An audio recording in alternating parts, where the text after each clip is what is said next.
মুক্তি ও অখিলেশ ষড়যন্ত্র করে কম্পাসের ব্যাগ থেকে ডায়েরি সরিয়ে নিলে বুঝতে পারে কম্পাস, আর সবটা প্রমাণ করে দেয় বিহানের সামনে। হ্যাঁ বন্ধুরা, এমনটাই দেখা যাবে। বিস্তারিত জানতে ভিডিওটি না টেনে সম্পূর্ণ দেখতে থাকুন। গল্পের শুরুতেই দেখা যাবে কম্পাস ঘুম থেকে উঠে এরপরে বলতে থাকে, আমার কোমরটা যে এতটা ব্যথা হবে আমি কখনোই ভাবতে পারি। আর এরকম ষড়যন্ত্র আমার সঙ্গে কে করলো? আমি নিশ্চিত যে এটা মায়া ও মোনালিসারই কাম। ওরা দুজন ছাড়া এই কাজটা আর কেউ করতে পারে না। ওরা দুজনই এই কাজটা করেছে। এদিকে দেখা যায় বিহান কম্পাসকে সেবা করলে এটা সহ্য করতে পারে না মোনালিসা। এরপরে মায়ের সঙ্গে প্ল্যান করে যে মোনালিসা বাড়ি থেকে বেরিয়ে যাওয়ার অভিনয় করবে। এরপরে বিহান এসে মোনালিসাকে আটকে দেবে আর মোনালিসাকে পাউরুটি দিতে শুরু করবে। এরপরে দেখা যায় মোনালিসা অভিনয় করতে শুরু করে। ব্যাগ গুছিয়ে মোনালিসা রাতের অন্ধকারে বেরিয়ে যাওয়ার জন্য নিচে চলে আসে। এরপরে মায়া পিছু পিছু আসতে থাকে আর বলতে থাকে, প্লিজ মোনাদি তুমি যেও না, প্লিজ যেও না তুমি।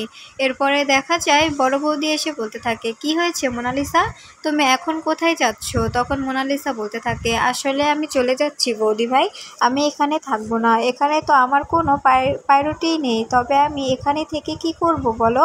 তখন দেখা যায় বিহানের কাকিমুনি বলতে থাকে, কেন কেন কি হয়েছে মোনালিসা, তুমি এমন করে বলছো কেন? তখন দেখা যায় মোনালিসা বলতে থাকে, আমি তো এসেছি বিহানের জন্যই, কিন্তু বিহান তো আমাকে কোনো পাত্তাই দিচ্ছে না। ও কম্পাসকে সেবা যত্ন করছে, তাই আমি থাকবো না, আমার কিচ্ছু ভালো লাগছে না। তখন দেখা যায় কাকিমুনি বলতে থাকে, কেন তোমার কিছু ভালো লাগছে না কেন? ও তো কম্পাসের হাজবেন্ড, তাই না? ওর তো দায়িত্ব যে কম্পাসকে পাউরুটি দেওয়া। আর তুমি তো ওর এখন বর্তমানে কিছু হও না, আগে ছিলে, গার্লফ্রেন্ড ছিলে, তবে এখন যে তোমাকে এ বাড়িতে আশ্রয় দেওয়া হয়েছে এটাই তো বেশি। আর তুমি যদি যেতে চাও আমাদের কোনো আপত্তি নেই, তুমি যেতে পারো। এরপরে দেখা যায় মোনালিসা মনে মনে ভাবতে থাকে, আমি যেমনটা ভাবলাম ঠিক তেমনটা তো হচ্ছে না, কথা তো ঘুরে যাচ্ছে। এরপরে দেখা যায় মায়া বলতে থাকে, তোমরা এভাবে কথা বলছো কেন মা তুমি প্লিজ বোঝার চেষ্টা করো। মোনাদি তো এসেছিল ছোটদা ভাইয়ের জন্যই, কিন্তু মোনাদিকে ছোটদা ভাই তো পাত্তাই দিচ্ছে না, এজন্যই মোনাদি চলে যাচ্ছে। আর আমি তো বারবার বলছি মোনাদি এত রাতে তুমি যেও না, তুমি কালকে পুজো শেষ হলে পরে না হয় যেও, কিন্তু মোনাদি তো কিচ্ছু শুনছে না। এরপরে দেখা যায় বিহানের বৌদি এসে বলতে থাকে, মোনা তোমার যদি ভালো না লাগে তুমি যেতে পারো, আমরা কেউ আটকাবো না তোমাকে, তুমি চাইলে আমরা তোমাকে বাড়ি পৌঁছে দেওয়ার ব্যবস্থাও করতে পারি, গাড়ি পাঠিয়ে দেই, তোমরা চলে যাও। তখন দেখা যায় মোনালিসা নিজের কথায় নিজেই ফেঁসে যায়। এরপরে দেখা যায় বিহান আসে। এরপরে বিহান বলতে থাকে, কি হয়েছে মোনালিসা, তুমি এত রাতে কোথায় যাচ্ছ? ব্যাগ গুছিয়ে কোথায় যাচ্ছ? কোথাও কি বেরোচ্ছ?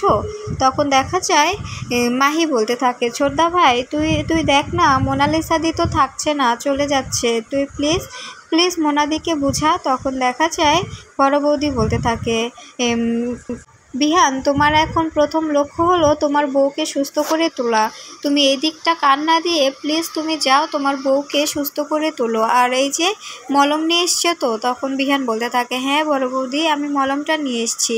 তখন দেখা যায় বড় বৌদি বলতে থাকে, মলমটা তুমি নিজের হাতে গিয়ে কম্পাসকে লাগিয়ে দাও, কিছু হবে না, যাও, আমি তোমাকে বলছি কিচ্ছু হবে না। কম্পাস তো তোমার থেকে কিছু ডিজার্ভ করে, তুমি কি বুঝতে পারো না? কম্পাসেরও তো মন চায় যে তার হাজব্যান্ড তাকে একটু টেক কেয়ার করবে, একটু ভালোবাসবে। এরপরে দেখা যায় বড় বৌদির কথা শুনে বিহান উপরে চলে যায়। এরপরে কম্পাসকে এসে ওষুধ খাইয়ে দেয় আর বলতে থাকে, এই মলমটা লাগিয়ে নাও। এরপরে কম্পাস বলতে থাকে, আপনি কি পাগল নাকি? আপনার সামনে আমি মলম লাগাবো? আপনি কি করে ভাবলেন? প্লিজ আপনি চলে যান।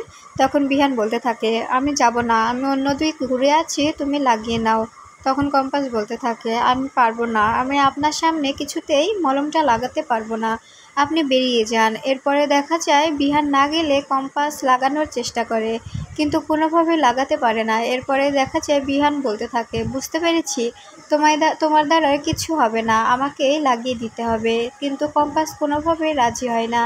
এরপরে বিহান কম্পাসকে ইচ্ছে করে জোর করে কম্পাসের কোমরে মলম লাগিয়ে দিতে যায়, কিন্তু কম্পাস লাগাতে দিতে চায় না, সুরসুরি লাগে আর কম্পাস হাসাহাসি করতে থাকে, চিৎকার করতে থাকে। এরপরে বিহান রেগে যায় আর বলতে থাকে, কি হয়েছে, তুমি এমনটা করছো কেন?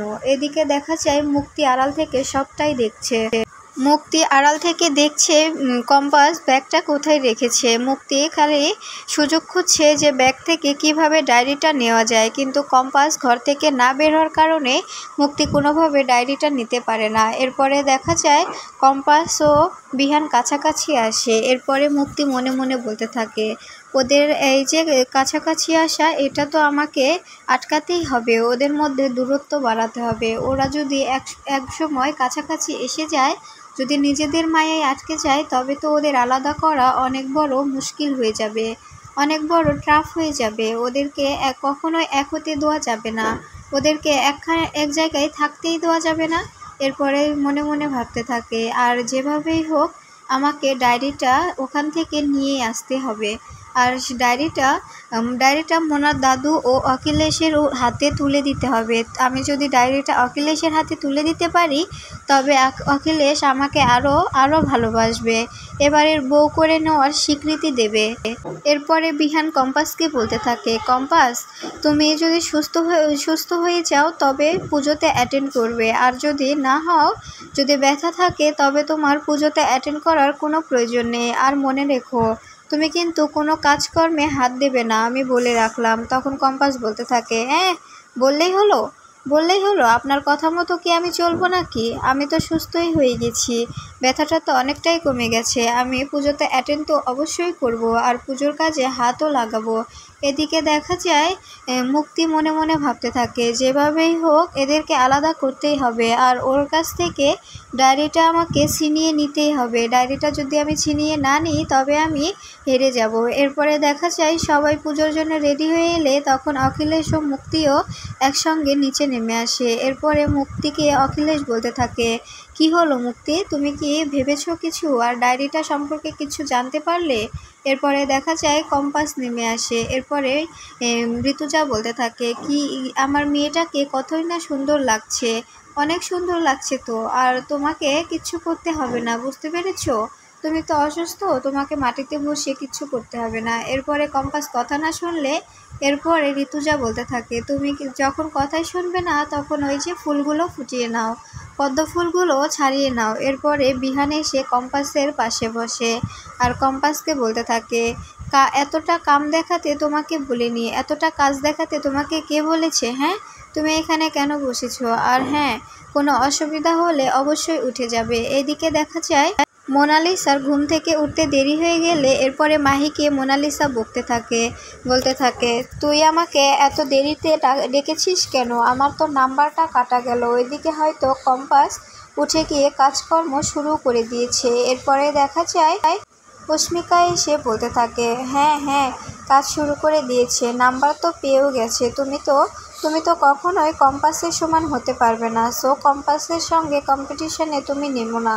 এরপরে দেখা যায় নিচে মোনালিসাকে নিয়ে কথা বললে ঠিক তখনই মোনালিসার দাদু ও মা আসে। এরপরে মোনালিসার দাদু বলতে থাকে, ওকে তো ডাকা না হলে তবে তো ও এত সকালে উঠতে পারবে না, ওকে ডাকলে তো উঠতোই। তারপরে দেখা যায় মোনালিসার মা কম্পাসকে বলতে থাকে, বাহ, আমার মেয়েটাকে কতই না সুন্দর লাগছে, কি মুখে দিয়েছিস, এত সুন্দর লাগছে কেন তোকে? তখন ঋতুজা বলতে থাকে, তুমি কিন্তু আমার বৌমার দিকে নজর দিচ্ছ, আমার বৌমার দিকে নজর দিলে কিন্তু খারাপ হয়ে যাবে, বলে দিলাম। এরপরে সবাই হাসাহাসি করে।